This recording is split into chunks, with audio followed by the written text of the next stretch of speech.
वेद पढ़े पर वेद न जान, ये बाचे पुराण 18।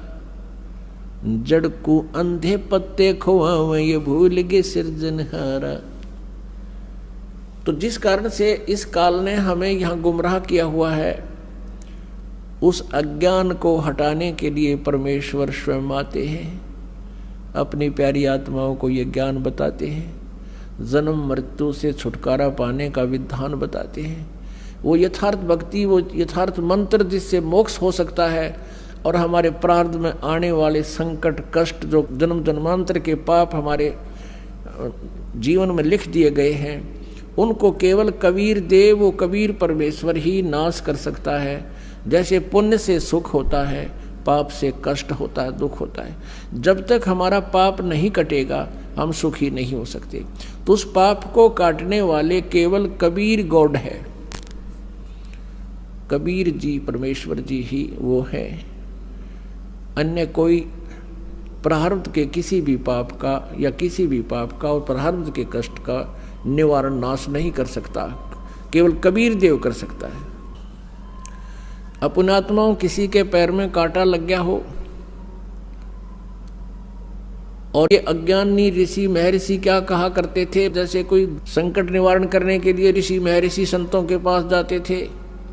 प्रथम तो वो जंतर मंत्र बताते थे, ऐसा कर ले, ऐसा जाप कर, इतना 1000 जाप ये कर ले, 11,000 गायत्री जाप कर ले, क्या 1100 रुपये का ये भंडारा करवा दे। सब कुछ कराने के उपरांत भी कोई लाभ नहीं होता था। तो वे क्या कहते थे, वो अज्ञानी और वेद ज्ञानहीन ऋषि महर्षि गुरु ब्राह्मण, कि ये तुम्हारे प्रारब्ध का कष्ट है, तुम्हें भोगना ही पड़ेगा। उदाहरण देते थे, श्री कृष्ण जी ने श्री राम रूप में सुग्रीव के भाई को मारा था, बाली को धोखा देकर वृक्ष की ओट लेकर। वो उसके प्रारब्ध में लिखा गया था। उस प्रारब्ध के कर्म का भोग श्री कृष्ण रूप में विष्णु जी ने भोगना पड़ा। फिर हम चुप हो जाते थे, हमारे पास तर्क नहीं था, तर्क की गुंजाइश नहीं थी, लेकिन आत्मा में हार नहीं थी।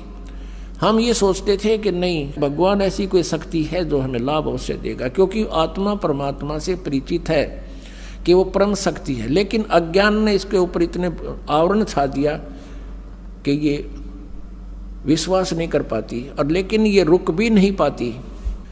और जिस कारण से ये कभी किता झाड़े लाने वालों के पास, किता को भूत प्रेतों के जंतर मंत्र करणियों के पास, किसी ऋषि महर्षियों के पास, या किसी मंदिर और मस्जिद गुरुद्वारों में जा जाके अपनी मन्नतें मांगते हैं, और आखिर में ज्यों के त्यों ही रह जाती हैं, क्योंकि वहाँ वो विधान, वो सिद्धांत नहीं है, वो मंत्र नहीं है जिससे प्रारब्ध का नाश हो सके। तो एक आम विधान बन गया, सभी ने ये फाइनल कर दिया कि लिखे हुए कर्म का भोग तब भोगना ही पड़ेगा। पाप नाश नहीं हो सकते, पाप कट नहीं सकते, और पाप कटे बिना सुख नहीं हो सकता। जैसे किसी के पैर में कांटा लगा हो और वो किसी से बताए कि मेरा पैर में दर्द बहुत हो रहा है, उसने पैर को धो साफ करके बता दिया कि तेरे पैर में कांटा लगा है, और वो व्यक्ति यूं कहे, ये वो जो बताने वाला कि कांटा लगा है, और वो ये कहे कि कांटा तो निकलेगा नहीं, अब जूते पहन ले, भविष्य में कांटा नहीं लगेगा। कांटा लगे पैर में जूता पहना नहीं जा सकता, कांटा निकले पीड़ा कम हो। फिर इस डर से जूता पहनेगा वो प्राणी के हे भगवान कहीं फिर कांटा ना लग जाए, उसकी पीड़ा बहुत होती है। तो ऐसे ही जो व्यक्ति ये कहते हैं, पहले तो जंतर मंत्र बताते हैं वो संत गुरु ऋषि महर्षि, और फिर उनसे कोई लाभ नहीं होता है तो कह देते हैं कि ये तुम्हारे प्रारब्ध का कष्ट है, ये तो तुमने भोगना ही पड़ेगा, ये तो आजीवन भोगना पड़ेगा, और भगवान की भक्ति कर ले, भविष्य में दुख नहीं होगा। पुण्यात्माओं, जिस व्यक्ति के ऊपर कोई आपत्ति आई है और उसको राहत मिले नहीं, वो सपने में भगवान ना याद करे, वो कर ही नहीं सकता। अब वो पाप रूपी कांटा निकले जिससे पीड़ा टेंशन हो रही है, और फिर वो व्यक्ति भक्ति करे इस डर से राम नाम का जूता पहनेगा, हे भगवान कहीं फिर बिजली ना गिर जा। इस डर से, इस भय से फिर वो सदा भक्ति करेगा, मर्यादा में रहेगा, क्योंकि उसने आपत्ति को झेल कर देख लिया उसमें कितनी पीड़ाएं होती हैं। और कोई ये कहे कि ये तो कष्ट बना ही रहेगा, आगे भक्ति कर ले, वो सपने में भी नहीं कर सकता भक्ति। ऐसे तो नास्तिक हो गए, पूरा चीन नास्तिक हो गया, जिसमें विश्व की आधी के लगभग जो है जनसंख्या है, और पूरा रूस नास्तिक हो गया।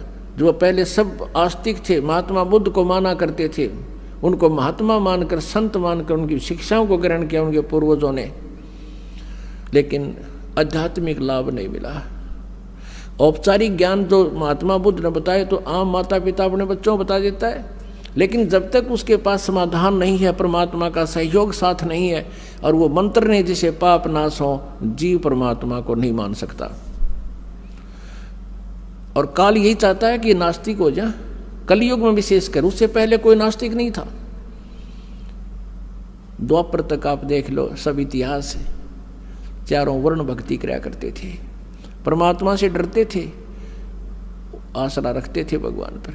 कलयुग में एक विशेष परमात्मा की और काल का एक विशेष वार्ता और संधि हुआ है, एक कंप्रोमाइज हुआ है कि काल ने परमेश्वर से जो पहली बार भगवान रूप बदल कर आए थे, रूपांतर करके अपने पुत्र जोगजीत के नाम से, तो काल ने कहा था भगवान 3 युगों में जीव कम ले जाना, और कलयुग में जब चौथा युग आवे, उस कलयुग में आप कितने ही जीव निकाल ले जाना। तो काल ने ये सोच रखा था कि कलयुग में इनको ऐसा बना दूंगा, सतयुग त्रेता द्वापर में इनके पुण्य रहेंगे, और कलयुग में वो पुण्यहीन हो जाएंगे, और अन्य ना जाने कितने पंथ बना दूंगा, ना जाने कितने धर्म बना दूंगा, और इनको नास्तिक कर दूंगा।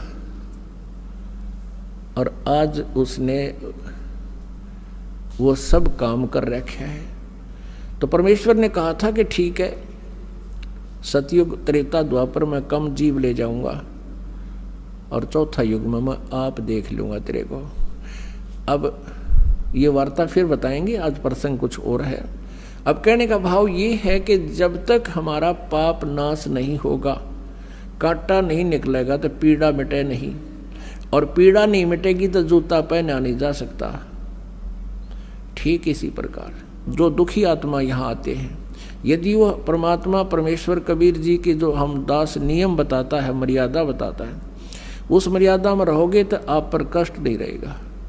आप ये सोच कर आते हो कि आज ही जादू मंत्र जंत्र कर दे गुरुजी, और फिर हम अपने राज्य गुरुजी अपने, नहीं, ये काम हम नहीं करेंगे। परमात्मा का उद्देश्य है कि तुम यहाँ आओ, इस ज्ञान से परिचित हो, कुछ ऐसी राहत तो आपको प्रथम दिन ही मिल जाएगी जो सच्चे दिल तक रो कर यहाँ समर्पित होगा।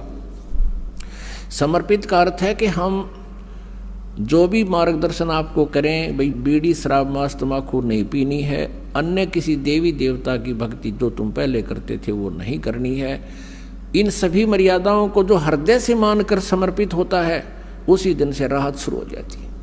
लेकिन हमारे भक्त और कुछ वो स्वयं भक्त पुस्तक आदि ज्ञान सुनकर पढ़ कर आते हैं, तो उनकी धारणा ये होती है कि बार चल कर देखता हूँ, राहत मिलेगी तो ठीक है, नहीं तो नहीं। ऐसे व्यक्ति को यहाँ कतई राहत नहीं मिलेगी, चाहे आइयो चाहे मत आइयो। हमारा उद्देश्य है कि आपको राहत तो अवश्य मिलेगी, गारंटीड मिलेगी, आपके ऊपर कोई कष्ट नहीं रहेगा, मेरे से लिखवा लो तुम। लेकिन जैसे हम कहें ऐसे करते रहो। आपको बार बार यहाँ बुलाने का उद्देश्य है कि आप भगवान से परिचित हो जाओ, और परिचित होने के बाद फिर अननेसेसरी डिमांड खत्म हो जाएंगी, जिनके कारण हम भगवान से दूर होते चले जाते हैं, जिनकी हमें आवश्यकता नहीं। और फिर आप देखना प्रतिदिन भगवान कितने सुख देगा, आपकी सोच भी नहीं सकते।